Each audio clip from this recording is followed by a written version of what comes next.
What's good, your boy CJ Goodfellow. We back with the Boxing Clinic, keeping the ball rolling today, or getting the ball rolling. First video of the day, talking about Golovkin and Canelo as they fight week, and I'm gonna do as many videos as possible to promote the best for boxing. Care if it's a black fighter, Mexican, Puerto Rican, Arabic, whoever. It's all about showcasing the best that boxing has to offer, and I'm gonna showcase these guys, all the way to Sunday. We gonna keep them moving. We gonna have some things in store. Hopefully, we can do a post-fight show, talking about it, get some of the homies on, and if somebody want to join, just message me on Facebook or comment on a Facebook post or a YouTube post, and we can set it up and get you on, if it articulates the way I hope it does. But the winner of Triple G of Canelo Alvarez. I think it's going to have to see both of these guys at some point. And there's already people saying that both of these guys are going to duck, and Canelo and Triple G is going to duck both of these guys. And, regardless, Charlo is Triple G's mandatory, and Abel Sanchez has already said that unless the WBC forces them to fight, forces them to fight and makes it a mandatory, they're not gonna be looking to face Jermall Charlo. Abel Sanchez, I did a video on it months ago. Told Dante Boxing Nation, shout out to him, dope content. Told him that he don't feel like Charlo was worthy. He didn't fight nobody coming here. He didn't fight anybody when he fought the one guy, I can't remember his name, for the eliminator. And says he needs to prove himself. Said the same thing after Danny Jacobs. He needs to prove himself for a rematch to Golovkin. At the end of the day, it's certain styles that these guys don't like, as far as, movement, defense, and just certain things that they don't like to match Triple G with, in my opinion. The Danny Jacobs fight was definitely a scare for Team Triple G. It was a scare. And Charlo can do a lot more and better than Golovkin, in my opinion, if he's fights the right opponent at middleweight and just get that experience. And for Canelo, I don't think he wants to see either one of these guys as well. But the winner, obviously, if it's Triple G, you can't knock him for trying to go fight Billy Joe Saunders, become undisputed middleweight champion of the world. And two undisputed champions, and this year, I don't think he'll fight again this year, but next year, and 2 years in a row would be huge. With Crawford doing it this year and Triple G potentially doing it at the end of this year or next year, I think it'd be huge, and that's the fight for Triple G. And then the Triple G fight Billy Joe Saunders, and Canelo would have to turn down a rematch clause. So if he gets knocked out, I don't think Canelo going to take a rematch right away. But I think the game plan for Golovkin would be to fight Billy Joe Saunders after beating Canelo if there's no rematch clause, and then move up. And then if he moves up, then the people going to say, oh, he's ducking Jacobs rematch. Oh, he's ducking a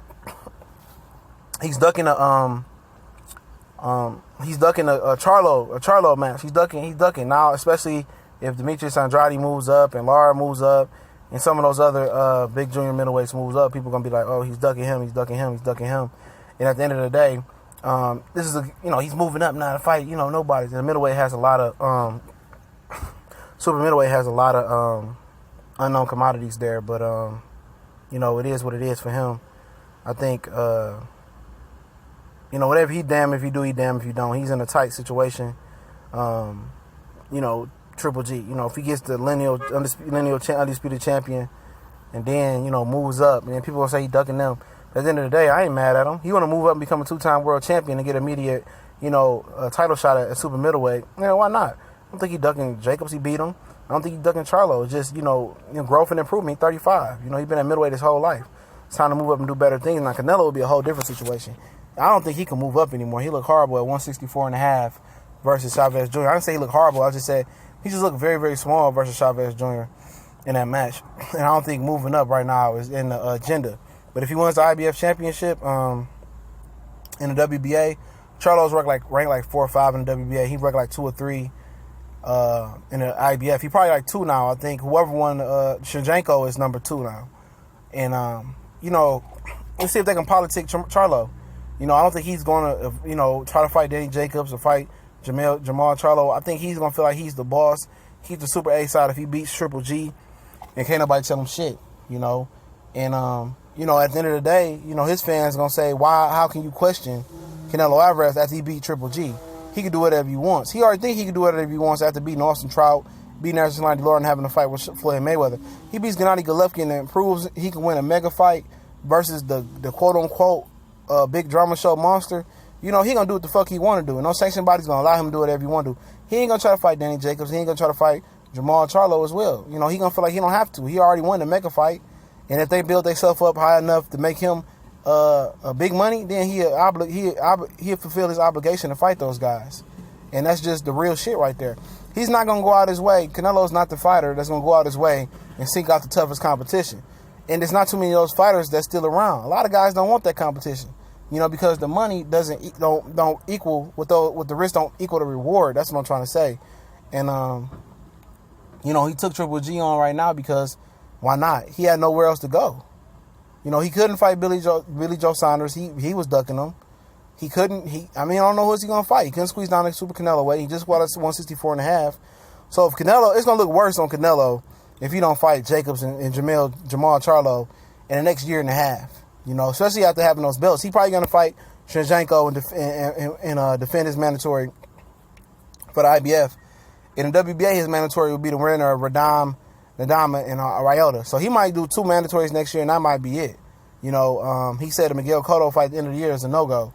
So he's gonna enjoy the fruits of his labor after this fight. And both of these guys they're gonna enjoy those big purses that they get, especially if it does over $1 million. It's more incentive, there's more money on the back end for Triple G and Canelo. But I think, you know, Charlo and Jacobs is on hold for a while for both of those guys, whoever the winner is. And they definitely not on the agenda of whoever the loser is anytime soon. So, like I said, neither one of these guys can go out their way to fight these guys. But it's understandable on Triple G's side. Now, if Triple G decides to stay at middleweight and don't want to fight Charlo and drops his belt or whatever, he's contradicting himself. You know, because he was talking about Canelo for dropping his belt. So he got to fight Charlo, man. It'd be a good fight. I think Charlo can get him. But we'll see what Triple G is made of. I think he should get these 2 guys out the way as soon as possible because of his age. For Canelo, he can wait around some. He got a good promoter, a pretty good matchmaker, and they're gonna maneuver him the right way where it don't look like, you know, that he's ducking them. But we'll see what's going on. So let me know what you guys think. We gone.